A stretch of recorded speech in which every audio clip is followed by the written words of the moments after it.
Detalhes do acordo de leniência assinado pela Odebrecht e pela Braskem com o Brasil, os Estados Unidos e a Suíça mostram o envolvimento de autoridades brasileiras no esquema de corrupção durante os governos Lula e Dilma. As duas empresas concordaram em pagar multas de quase 7 bilhões de reais e revelar fatos ilícitos praticados nos três países. E muitos fatos que aparecem nos documentos americanos têm semelhanças com os episódios investigados na Operação Lava Jato aqui no Brasil.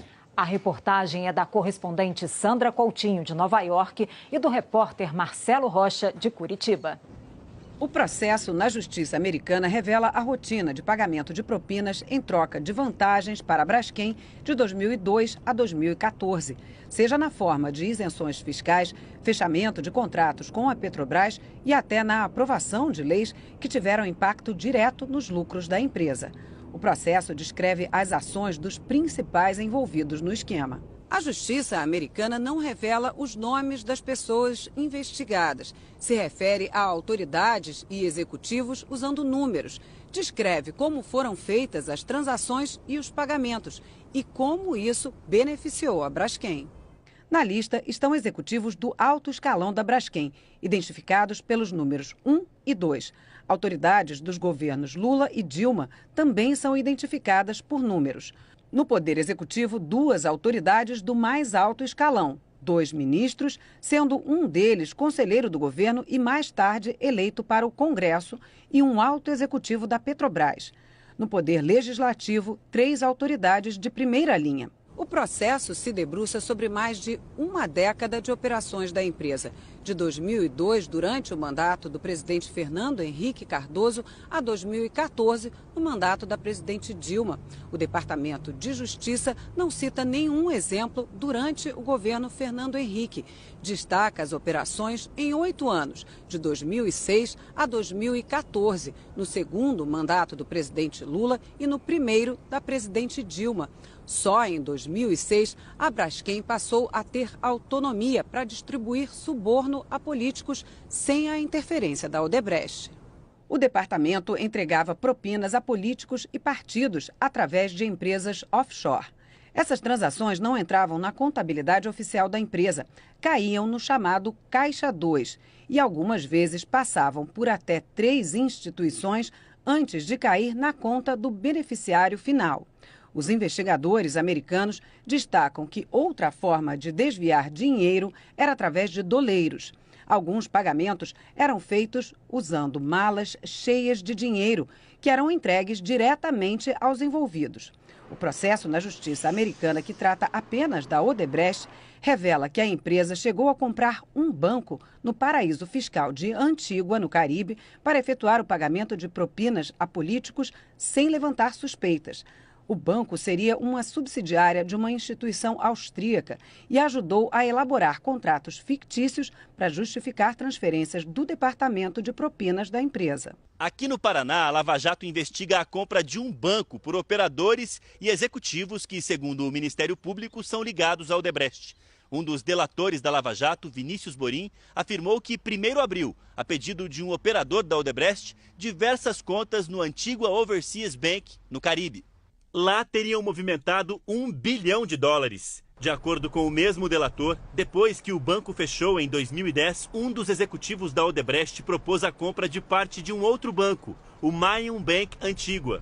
O delator, os sócios dele e executivos da Odebrecht chegaram a ter 67% de participação. Disse também aos procuradores que a movimentação no Mayan Bank chegou a cerca de $1 bilhão e 600 milhões em 6 anos e que não pode afirmar que 100% dos pagamentos eram ilícitos, mas que grande parte sim. O delator listou dezenas de pagamentos a offshores, entre elas a conta que, segundo as investigações, era controlada pelo ex-marqueteiro do PT, João Santana, responsável pelas campanhas presidenciais de Lula e Dilma Rousseff. Esta conta, a Shell Bill, teria recebido $16 milhões. O delator afirmou ao Ministério Público que nunca teve contato com Marcelo Odebrecht, mas pelo volume de dinheiro e estrutura criada, considerava impossível que Marcelo não soubesse das operações. Uma das transações da Braskem aconteceu em 2006, durante o governo Lula. Decisões judiciais levaram à elevação de impostos que prejudicariam os lucros da Braskem. 2 executivos da Braskem procuraram a autoridade número 3, um então ministro de Lula, para interceder a favor da empresa junto a um outro ministro e também a autoridade número 1 do governo. Ao mesmo tempo, um alto executivo da empresa também entrou em contato diretamente com a autoridade número 1 para pedir que pressionasse a autoridade número 4. Numa das reuniões, a autoridade 4 passou um bilhete pedindo ao executivo 1 da Braskem uma contribuição para a campanha de 2010 da autoridade número 2, no valor de 50 milhões de reais. Segundo o documento, o executivo da Braskem concordou, mesmo sabendo que o dinheiro não iria para a campanha e seria usado em benefício próprio dos políticos. Em uma das planilhas do setor de propinas do Grupo Odebrecht, encontrada pelos investigadores da Lava Jato aqui no Paraná, consta um valor de 50 milhões de reais.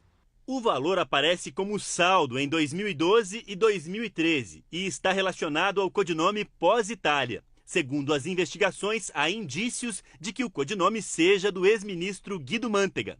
A planilha tem ainda outros 2 codinomes, Itália e Amigo. A Polícia Federal afirma que Amigo é uma referência ao ex-presidente Lula e Itália ao ex-ministro Antônio Palocci, que, de acordo com os delegados, também era chamado de italiano. Palocci seria o responsável por gerenciar esses pagamentos. Outra transação influenciou a aprovação de uma nova lei de isenções fiscais que beneficiou a Braskem. O projeto foi apresentado ao Congresso em 2011, durante o governo Dilma, mas um parágrafo adicionado depois dificultou a aprovação. O executivo número 1 da Braskem, então, procurou a autoridade número 4, um ministro de Dilma, e pediu para retirar o parágrafo em questão. A lei foi aprovada em troca do pagamento de R$2,1 milhões a uma autoridade do Legislativo que apresentou a proposta para suprimir o tal parágrafo. A autoridade número 7 do Legislativo recebeu R$4 milhões. Os outros senadores e deputados que não foram identificados no processo por números dividiram R$1,6 milhão. Ao fim da negociação, a autoridade número 4 voltou a procurar o executivo número 1 da Braskem para pedir mais R$100 milhões. Esse dinheiro teria ido para a campanha de candidatos do partido do ministro nas eleições de 2014. A aprovação de uma medida provisória que favoreceu o Grupo Odebrecht também foi alvo de investigação da Força Tarefa da Lava Jato, em Curitiba. O grupo primeiro pretendia ser beneficiado numa medida provisória ligada ao IPI, Imposto sobre Produtos Industrializados. Mas essa MP acabou não sendo aprovada. Marcelo Odebrecht passou a tratar com Palocci uma nova alternativa para compensar a Odebrecht. Marcelo escreveu um e-mail em agosto de 2009 para executivos do grupo, inclusive Cláudio Melo Filho, que citou em delação premiada diversos políticos. No e-mail, Marcelo escreveu: "Tudo o que é bom é difícil, tudo o que é fácil não é para nós. Italiano acabou de me ligar. Ele mesmo pediu, além dos argumentos para a sanção veto parcial, que levássemos alternativas para nos compensar." Num outro e-mail, Marcelo Odebrecht conversa com um assessor de Palocci. Ele escreve: "Sabe se o chefe conseguiu marcar com o GM esta sexta ou o início da semana que vem?" O assessor responde: "Marcelo, ele conversará com ele pessoalmente amanhã à noite." GM para a Polícia Federal é Guido Mantega, que na época era ministro da Fazenda. A conclusão da polícia é que Marcelo pretendia, com a ajuda de Palocci, convencer Mantega a editar uma medida provisória que viesse a favorecer o Grupo Odebrecht na questão do IPI. A medida provisória 470 de 2009, que atendia aos interesses da Odebrecht, acabou sendo aprovada para os investigadores mediante tratativas que envolviam o apoio e a interferência de Palocci e também de Guido Mantega.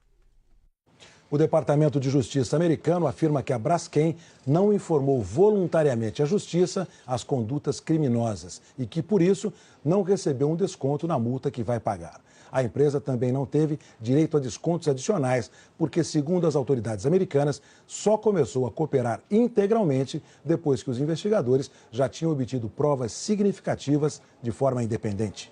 A justiça americana afirma que a Odebrecht também não forneceu voluntariamente informações sobre as condutas criminosas, mas colaborou integralmente com as investigações e, por isso, recebeu todos os descontos a que tinha direito no cálculo da multa. A defesa de Antônio Palocci reafirmou que os apelidos Itália ou italiano não se referem ao ex-ministro. A defesa de Guido Mantega declarou que não se tem reconhecimento oficial do documento citado na reportagem e que o departamento que fez esse documento não tem jurisdição no Brasil. Afirmou ainda que os codinomes não se referem ao ex-ministro. O Instituto Lula afirmou que são as mesmas ilações e falsas denúncias contra o ex-presidente dos últimos 2 anos.